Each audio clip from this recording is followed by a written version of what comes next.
YouTube family, it is K-Rod here, back with another good live stream for today. We're going to be talking about Mr. Jake Paul and Tyron Woodley fight card. I'm only going to cover like a couple fights out of this fight card. This is only going to be for probably like the main event, co-main, and then just a couple fighters that I like on this card. And then that's about it. And then I'm going to probably upload some videos on YouTube through live stream to talk about the Jojo Diaz, Devin Haney situation. And after that, yeah. So, yeah, let's get right to it. So, Mr. Jake Paul, 24 years old, about to be 25. Wow. He's actually not that far away from me. Well, he's like 2 years younger than me. Actually, yeah, he is, right? Yeah, 1990. Yeah, he's a 97 kid. Yeah, he's pretty much Teofimo Lopez 2.0. But yeah, Mr. Jake Paul will be fighting Tyron Woodley. This will be a 6-round, or this will be an 8-round fight. There will be 6 fights on this card, which is pretty good, by the way. I was actually kind of happy that they actually have 6 fights, because I'm only really looking forward to seeing like 3 out of the 6 fights. So yeah, let's get right to it. The very first one will be Mr. Charles Conwell versus Juan Carlos Rubio. Never heard of this kid, but he looks like a really hungry Mexican fighter. If we take a look at his box rec, I know that this kid, he is undefeated. He got a 50% knockout rate. He's a southpaw, so we already know how southpaws are, but it's all about the skills pay the bills. This kid has been coming off of 2 back-to-back knockouts over some pretty decent competition. Obviously, Mexicans don't really have, a lot of opportunities in fighting inside their country. But once they step it up, they're always ready for the smoke. This kid, he's definitely a young, hungry lion. So we really can't overlook him. I think like once we see him inside the ring, that's when things will be a lot better. He's definitely on his way to bigger and better things. And that's what I like out of these young, hungry Mexican fighters. They're good fighters. They're not like on that Canelo Alvarez or that Julio Cesar Chavez bullshit. They want to fight the best. They want to be the best. So they're just doing their job to, solidify legacy and not eat for, political servitude. But, obviously that's never the case with every fighter, because there are some fighters that do professionally duck the smoke, and obviously that's really disrespectful to the sport of boxing alone. But either way, it's good that this kid got called up. I believe he got called up on short notice because Mark DeLuca had to withdraw from the fight, sadly. I guess he had some personal issues going on. So Mark DeLuca missed out on an ass whooping from Charles Conwell, because I personally believe Charles Conwell would have stopped him. So either way, it seems like Charles Conwell, he'll be on his way to success, and I think he's gonna give this kid a really, really tough time to fight him, because we all know how Charles Conwell fights. He's a orthodox, if I'm not mistaken.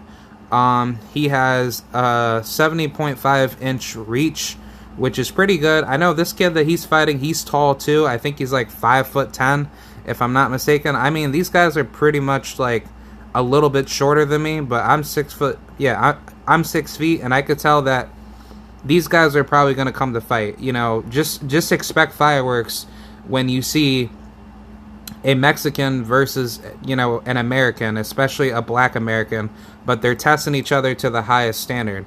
And I like this guy, because I've heard something about this kid, but I wasn't so sure where he was from and where he was being promoted. But it's good that he got his Showtime opportunity to be the first fight on the Jake Paul, Tyron Woodley, undercard.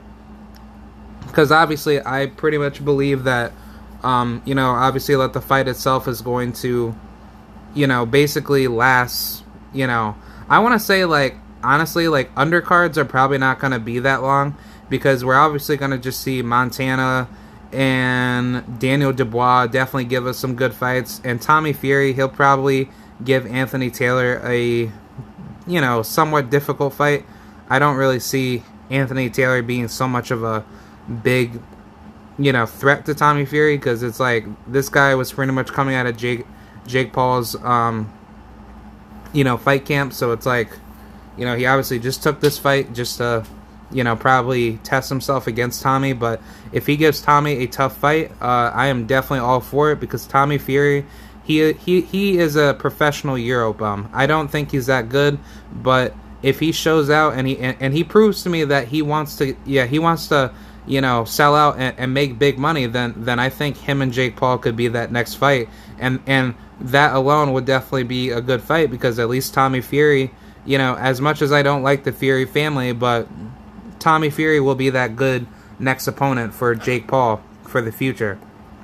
So I think that's really good to see that, because, you know, it would actually make a lot better sense to show that Tommy wants to be good, but I hope he does it the right way. You know what I'm saying? He doesn't duck his way to the top. I'm pretty sure he'll try to do that, but I don't think, you know, like whatever route he goes, knowing that he's basically a career light heavyweight or cruiserweight, it'll be a lot easier for him to grab titles, because, you know, nobody doesn't care about the cruiserweight division or the light heavyweight division. Knowing that people say that's not true, because people are fighting at light heavyweight to give out good competition, but that's simply never to be the case, because light heavyweight is just pretty much the super middleweight division without, you know, any means to keep fighters' weight properly. Knowing that this fight will be at 180, I think Tommy Fury is going to whoop that guy.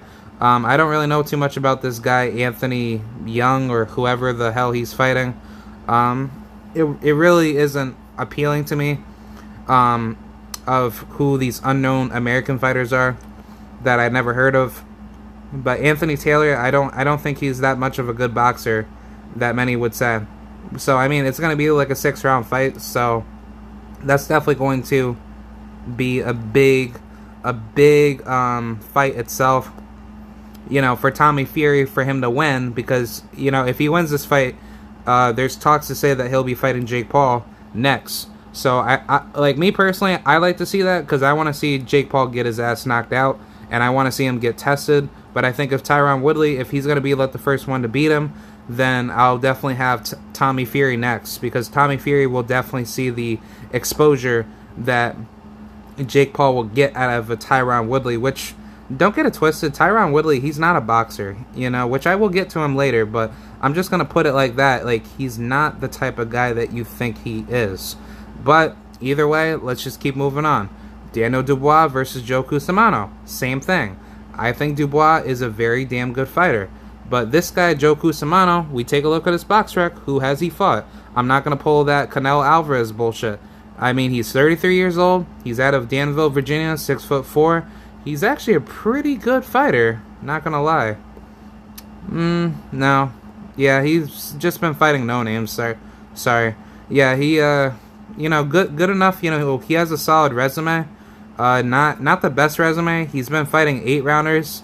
Yeah, this is actually his very first 10-round bout. That's crazy. But hopefully, if he's willing to be that part of a challenge to Mr. Daniel Dubois, then I'm all for that, because I like to see what this guy is capable of.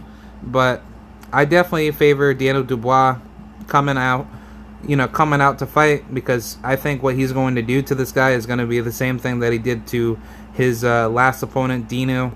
We all know that he lost to Joe Joyce badly, you know, in a TKO stoppage to a swollen eye, which I really hope he does not get himself touched up a lot in this fight. I hope he could just stop this guy and move on and do what the hell he has to do, because Daniel Dubois, I don't want to say he's a bum. He's not a bum. But he could definitely move himself up to the contender status very quickly. He's only 22 years old. You really have so much room to grow.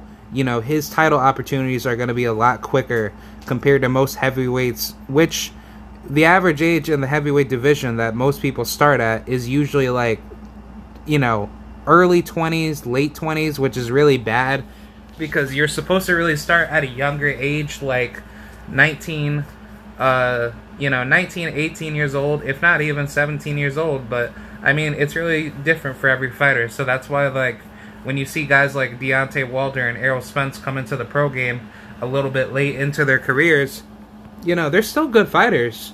But it's a development that they've been growing with their coaches and teams that give them that extra buff to be a better fighter. So either way, it's going to be a lot more interesting to see how they grow, even from a younger level. Because, if you're a younger fighter coming into boxing, yeah, you don't have all the amateur experience behind you, but if you have that good trainer and you have like a good team that pushes you every day, then I could definitely see that fight, development get a lot stronger, because you're going to turn into a much better fighter.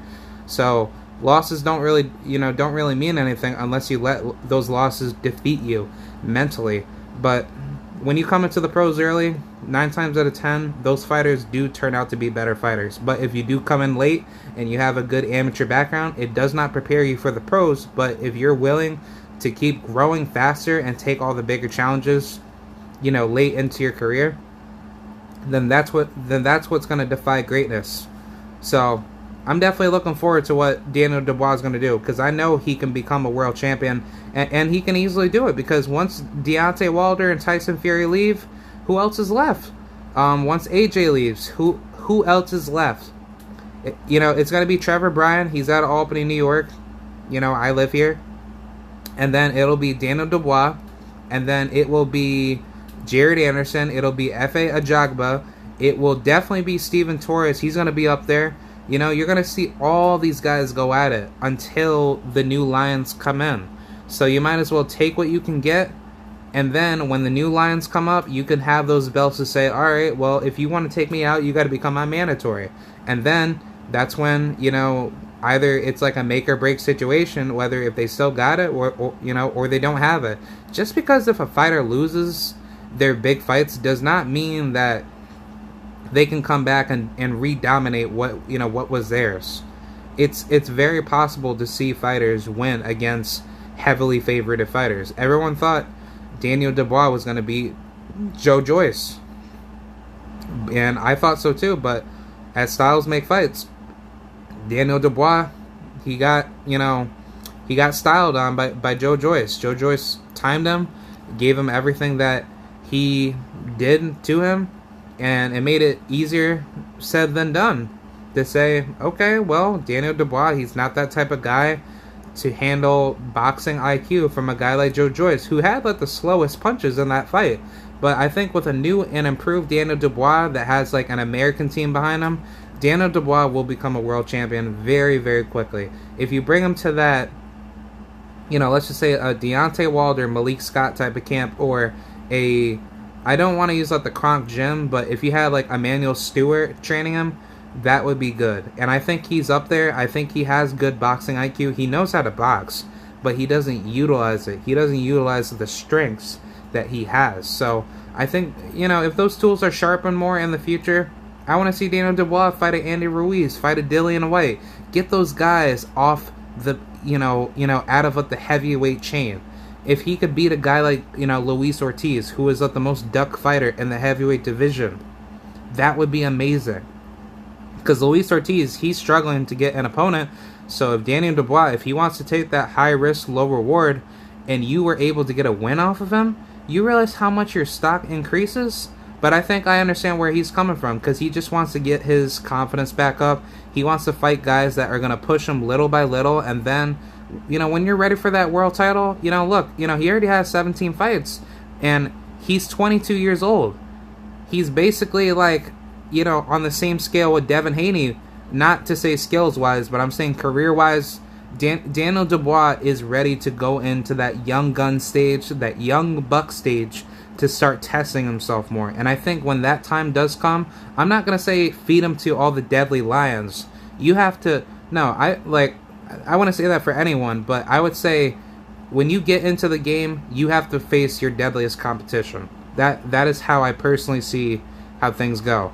But either way, it would be interesting to see where he goes from here. If he gets a win over Joe Cusimano, I don't know anything about this guy, but I will favor Daniel Dubois to beat him. Now let's talk about the, second to last two fights, the co-main and the main. Montana Love versus Ivan Baranczyk. We all know who Ivan Baranczyk is. This guy is a killer. He does not care who you are. He is a monster. We know damn well what happened the last time he was in his last fight. He got knocked the hell out by Jose Zepeda.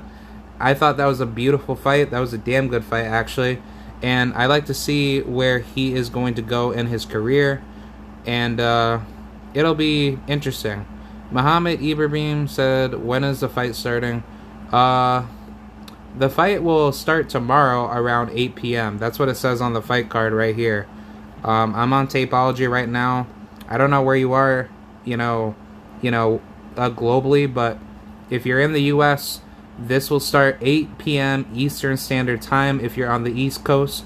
If you're on the West Coast, it's going to start around 5 Pacific Standard Time for those of you that are watching. Okay, you're from Australia. So I would say if you're out of the Pacific time, that would have to start maybe late at night. I'm not too sure, but go like I would probably compare your time to what time the event starts, and then you'll be able to understand where you could watch out the fight or what time you could watch it, because I'm not too sure how many hours you're ahead from either of these times starting, but I would like to say at least 6 hours. That seems about right if you're all the way from Australia, but I'm not too sure. But I would definitely Google that to get better information. But back to what I was saying, Baranczyk will be facing Montana Love. This guy, he's a really good fighter. I'm not gonna lie though. Montana, he's nobody to play with. This guy has fought some really good names. He's fought Cameron Creel, Jericho Walton. I've heard of him. He's a damn good fighter. He does not fuck around. Kenneth Sims Jr. This guy's battle tested. This is this is gonna be a really fun fight to watch. And also he's a southpaw like me, and he's out of that Cleveland, Ohio. Ohio runs boxing. If you're watching this, you got some damn good fighters coming out of that Ohio. So that'll be very, very interesting to see how he's going to play against a guy like Ivan Baranczyk stylistically in a fight like that. But I find it very surprising that he got a draw with Kenneth Sims. So that'll be very interesting to see where he's going from here, because now that we see where the development of these PBC type fighters are, especially guys that are not afraid to fight anybody, this is what you get. You get good results with tough composition or tough competition. He fought basically his last 3 fights. He's fought guys that have, good, decent records. Obviously, they're not the best records in the world, but you can see that he's being battle tested with the right people. But this is going to be a tough fight. I don't know how to predict this fight, but I would say if Montana does not have a good chin in this fight, I got Ivan Baranczyk by late or early stoppage. This is at 147, by the way, so Ivan Baranczyk, he moved up to 147. So this is going to be a very difficult fight for Montana if Ivan's going to come in a lot bigger in this fight.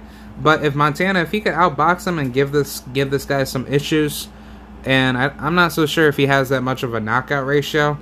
Yeah, he only has 7 KOs. Ivan, he has a lot more power. Also, he's a lot taller than him, if I'm not mistaken. He's 5'8". Yeah, they're pretty much about the same height. But yeah, this is gonna be very interesting. I think this is gonna be a very hard fight to score. I'm gonna have to say this is gonna probably go the distance, because it doesn't seem like Montana's that type of guy to allow Ivan to catch him, because he seems more of a boxer puncher. But if he knows what he's going to do coming into that fight, then I'm going to favor Montana Love by split decision, maybe late round knockout if Ivan gets tagged, because Montana, he can hit, but it's not like his pop is better than Ivan's pop. Ivan obviously has more tools in the tool bag. So I don't know. Honestly, I think Ivan, he's going to give this guy a really difficult fight, and it's going to be a very deadly fight. I have Ivan by late round knockout if Montana can hold up to Ivan's power. If he can't hold up to his power, then he's going to get knocked out. But if he can handle Ivan's power, then he could definitely outbox Ivan, because Ivan tends to struggle with a guy that is a pure boxer. That's true. Josh Taylor proved that to him, and Jose Zepeda proved that to him, knowing that Jose Zepeda, he's more of like a power puncher, boxer, puncher type of guy, but still, Jose Zepeda did a good job handling him. Now we got co-main event, main event. We got Miss Beautiful Queen Amanda, the real deal, Holyfield, Serrano versus Yamali Mercado. She's a cute girl coming out of that Mexico. But yeah, let's talk about her. I don't think this fight goes the distance. I think Amanda Serrano brutally stops her. Not to be disrespectful to Mercado, but honestly, in her last 2 fights, she's been a little bit dirty. And I don't think boxing-wise she's going to outbox Amanda. She's going to obviously have to try to knock her out. And, you know, we all know that Amanda Serrano's never been knocked out.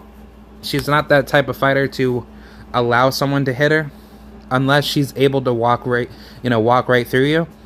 Then she does it. But let's just take a look at her last 5 fights. Amanda Serrano has knocked out 4 out of her 5 fucking opponents. I say again, she's knocked out 4 out of her 5 opponents.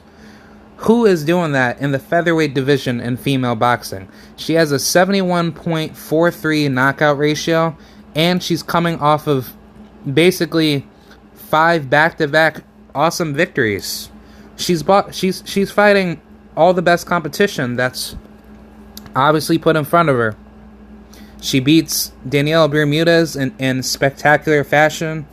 She dropped her, with like a body shot. She beat the crap out of her. And yeah, she gave her hell, man. And I just don't see how Yamileth is going to beat her. I think Amanda, she's going to give Yamileth her credit of what she can try to do. But once Amanda hits her to that body, that girl, she's going to break down.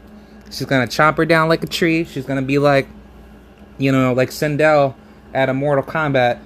Try to feel her out. And then once she finds that combination, like, do, she's going to break her down. And I got Amanda stopping her. I want to say in the 7th round.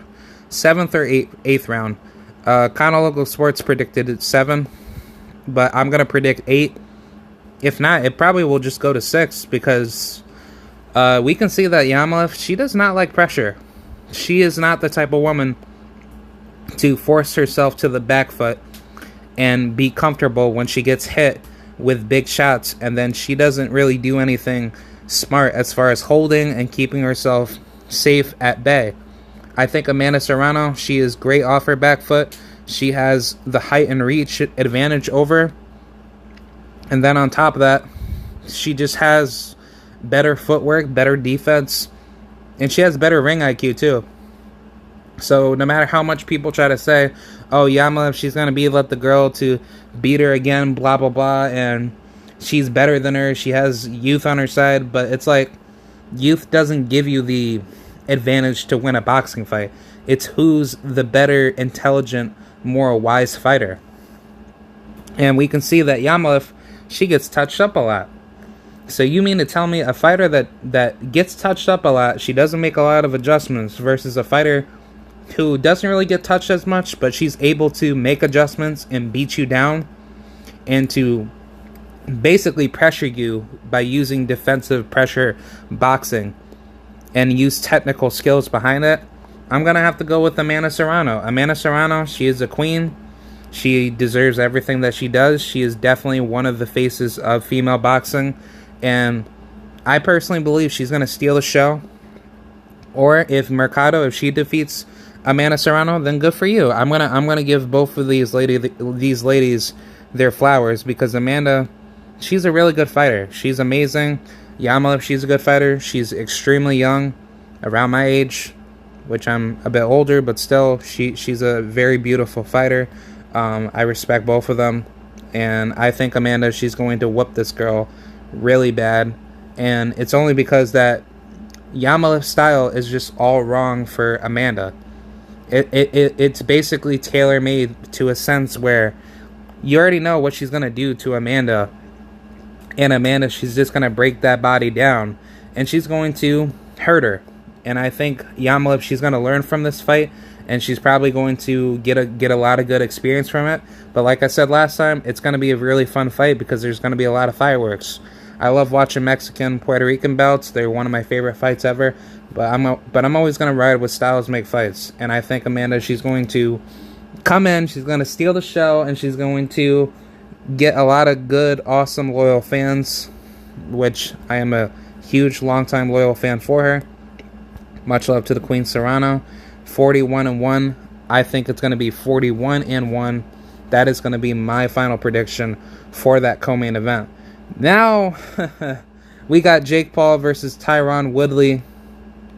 I don't think this is going to go the distance. I think Jake Paul is going to knock out Tyron Woodley. My prediction is the 4th or 5th round. Paul is going to wait for Tyron to hit him. And then he's going to force Tyron to that back foot. And then when Tyron tries to waste his energy on Jake, I think Jake is going to whoop Tyron with a body shot. It's going to be a body shot or it's going to be an overhand right.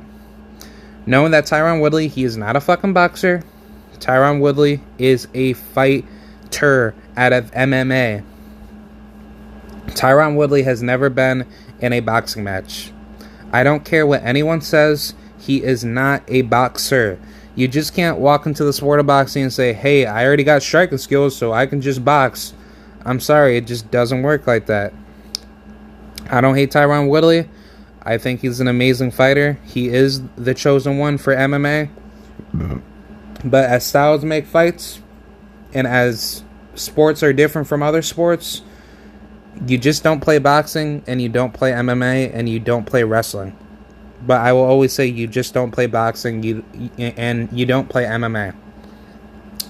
I don't think Tyron Woodley is going to be this fighter that everyone says he's going to be against Jake Paul. I think it's a lot of fake hype. Then again, I could be wrong. But if Jake Paul does his thing in this fight and does everything in his power to win, I think Jake Paul will outbox Tyron Woodley. As Tyron Woodley, he is a very slow fighter because he's 39 years old. He's not going to be this quick, flashy old guy about to hit Jake Paul. Jake Paul is going to be the more quicker, flashier fighter because why? He has more youth on his side. But if Jake Paul, if he's smart in this fight, he'll do everything in this fight to box smart. Because I think what his team fails to understand is that Tyron Woodley, he can punch, but he's not doing anything in his power to make himself more intelligent coming into the fight. And I think if Jake Paul can abuse those deficiencies, I can see Jake Paul eliminating Tyron Woodley pretty bad. But that's pretty much what I have to say. Let me know what you guys think. I will see you guys later. The weigh-ins are today, by the way. They just started. So let me know what you guys think about how this fight is going to go down. And that's about it.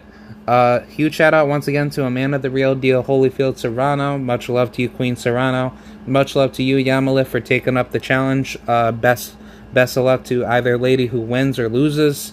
And I will not discredit that fight. However it goes, you know, that's how it is in every sport. You have to win in order to lose, and you have to lose in order to win. Either way, it's a coin flip. Not everybody's going to get their way, and I know it's emotional, but look, I used to wrestle in high school, and I went 27-3. Even as a JV wrestler. But if I did that in varsity, what difference does it make? JV is pretty much the same thing as varsity. It's just a second strand of wrestlers that just didn't make this, that didn't make the cut for the varsity team. So either way, it really doesn't matter to me. I'm going to be who I am to say what I'm going to say. But as far as what I know, I think Jake Paul, he's going to be a more decorated fighter.